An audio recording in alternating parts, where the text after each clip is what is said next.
Elite special forces are some of the best trained and most formidable units a country can boast. Whether emerging from the water to silently take out guards, or storming a plane to rescue the hostages and eliminate the hostage takers, special forces take on some of the hardest missions and live some of the most secret lives in the military world. These troops are the ones that states look to in order to get the job done. Let's get started. Black Storks, Pakistan. The Special Service Group, SSG, is better known in the country as the Black Storks because of the commandos' unique headgear. Their training reportedly includes a 36-mile march in 12 hours and a 5-mile run in 50 minutes in full gear. Only about 5% of recruits make it through to the Pakistan SSG due to the tough nature of this 9-month training course, which also includes extensive hand-to-hand combat and an airborne school. The Black Storks are trained for a variety of environments, including mountain, desert, jungle, and underwater. During the early Cold War, they trained and served alongside U.S. Special Forces, and more recently, the Storks have focused on local anti-terrorist operations, counterinsurgency, and intelligence collection. In October 2009, the commandos stormed an office building and rescued 39 people taken hostage by suspected Taliban militants after an attack on the Army's headquarters.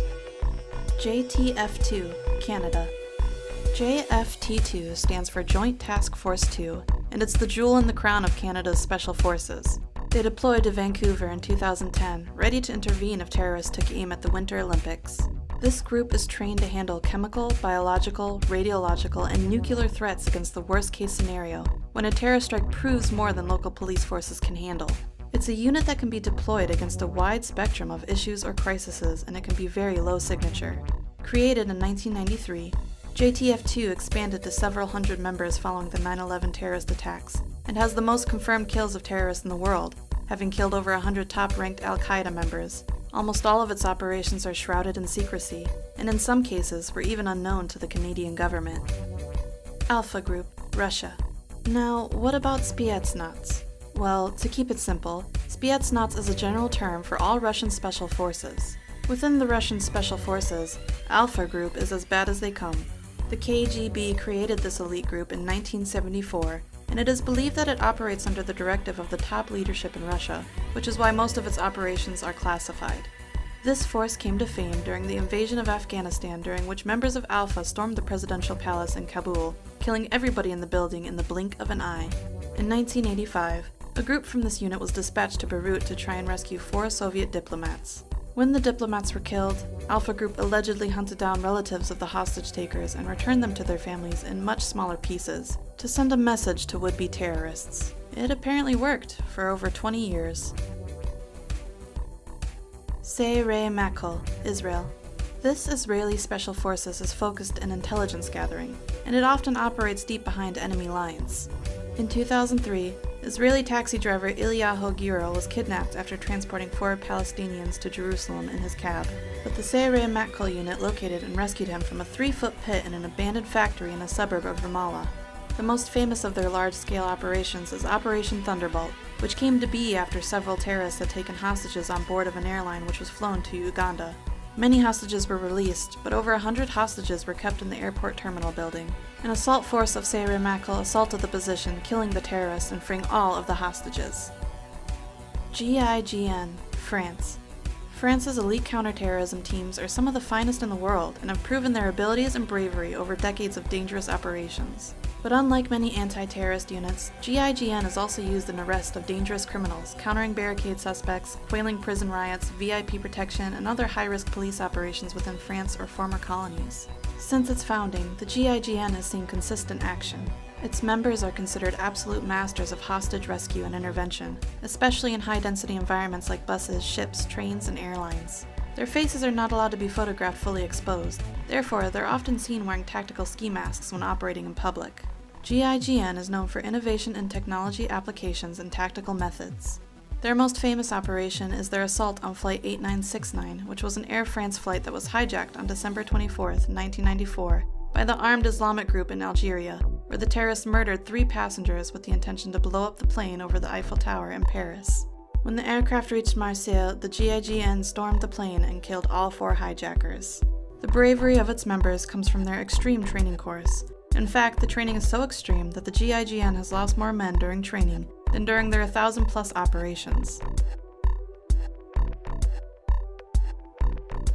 GSG-9, Germany. The GSG-9 was formed after the failure of the German police to rescue 11 athletes kidnapped by a group of terrorists during the Munich Olympics, where all the athletes, 5 of the terrorists, and 1 police officer were killed during the rescue attempt. In their first major mission, they took a group of 4 terrorists who had hijacked a Lufthansa flight in Somalia. 3 of the terrorists were killed, and the 4th captured during the rescue, but none of the 86 hostages were killed. Between 1972 and 2003, the GSG-9 had successfully completed over 1,500 missions, and yet only discharged a weapon 5 times, 2 of which were to shoot the attacking dogs of people they were trying to arrest. An estimated 300 to 400 people now work within the GSG-9, but the exact figure is not known. Its work today concentrates on counterterrorism, hostage situations, and disarming bombs. J.W. Grom, Poland. The Grom is the leader in Poland's anti-terrorism efforts. It was named after the Silent Unseen, which was Poland's elite World War II Special Operations Unit. The Grom began its operations in 1990, and it mostly deployed in unconventional warfare roles as they have special training in operational maneuvering response. Since the terrorist attacks of 2001, the Grom has been deployed alongside U.S. Special Operations Forces in Iraq, Afghanistan, and elsewhere. During this time, they have developed a close working relationship with the U.S. Navy SEALs and have a well-earned reputation of being one of the fiercest and most competent special forces on the planet. Their training includes a variety of disciplines. All of the soldiers undergo the same specialized training in anti-terrorism and special operations, as well as frogman, sniping, and parachuting. In 4-man teams, each soldier must be prepared to assume the respective responsibilities of his colleagues should it become necessary. Approximately 75% of ground personnel are trained as medics or paramedics and can speak multiple languages. In addition, each group is supported by several professional physicians. Navy SEAL Team 6, USA. You knew these guys were going to have to show up sometime, didn't you? The SEALs are an American Special Forces group created in 1962 which have achieved near mythical status. This is, in part, thanks to Operation Neptune Spear, the mission in which SEALs killed Osama bin Laden, the leader of Al-Qaeda in 2011. One interesting fact about this mission is that the aircrafts used in the raid were from Area 51. In fact, specially modified helicopters carried Red Squadron of SEAL Team 6 to Pakistan for the raid on Osama bin Laden's compound. The Black Hawks were fitted with top-secret radar spoofing technology, allowing U.S. forces to slip across the border unnoticed.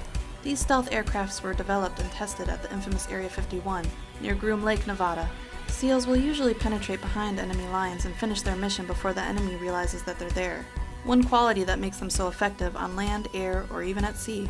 In fact, the word SEAL stands for sea, air, and land, meaning that these soldiers can fight any form of threat, anywhere. The physical and mental strength required to make it in this force is ridiculously high. Training takes over a year, and most applicants can't even get past the physical qualification test, which involves a lot of swimming, push-ups, sit-ups, and running, all accomplished in a very strict time limit. Get past that, and you enter general training. Past that, and you move on to SEAL qualification training, which then opens the door to specialized training. All of this ensures the SEAL members are physically and mentally as tough as nails and capable of undertaking the most difficult operations in the world, wherever that may be. SAS, UK. No other elite special force in Europe can claim to be better than the SAS. The British Special Air Service, known commonly as the SAS, was created in 1941 as a force which could operate behind German and Italian lines and support resistance movements against the occupation forces.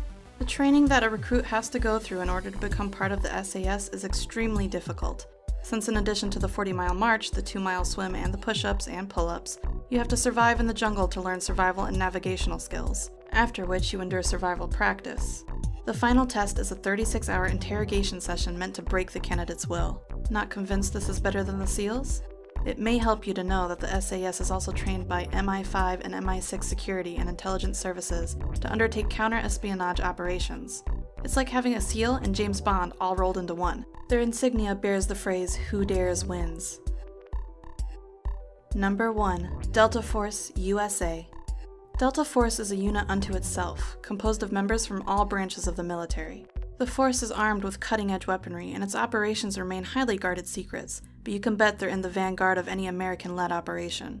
Its members are not called soldiers, but operators, and are said to shun the traditional philosophies of military life. They wear civilian clothes and they work for whomever needs them, for the Army, the FBI, and the CIA. It must be said, however, that neither the United States government nor the military officially acknowledges the existence of Delta Force. It's only in recent years that vague references by the government to the group's existence has been allowed to go uncensored. Since its inception in 1977, stories of the Delta Force's exploits and missions have leaked out little by little, eventually forming a brief sketch of the unit. However, the group has been criticized for undertaking missions that are on the fringe of regular laws governing the military. This causes some to worry that Delta Force has more power and less accountability than any military organization in a free democracy should. Delta Force is funded out of secret government accounts, away from the public eye, and is believed to answer only to the president, making it one of the most, if not the most, elite special unit in the world. Why one of the most when we ranked it as number 1, you might ask? Well, after all, the most elite special forces are the ones that are so secretive that no one knows about their existence. Thanks for watching. If you enjoyed the video, like and subscribe to stay up to date with our newest videos.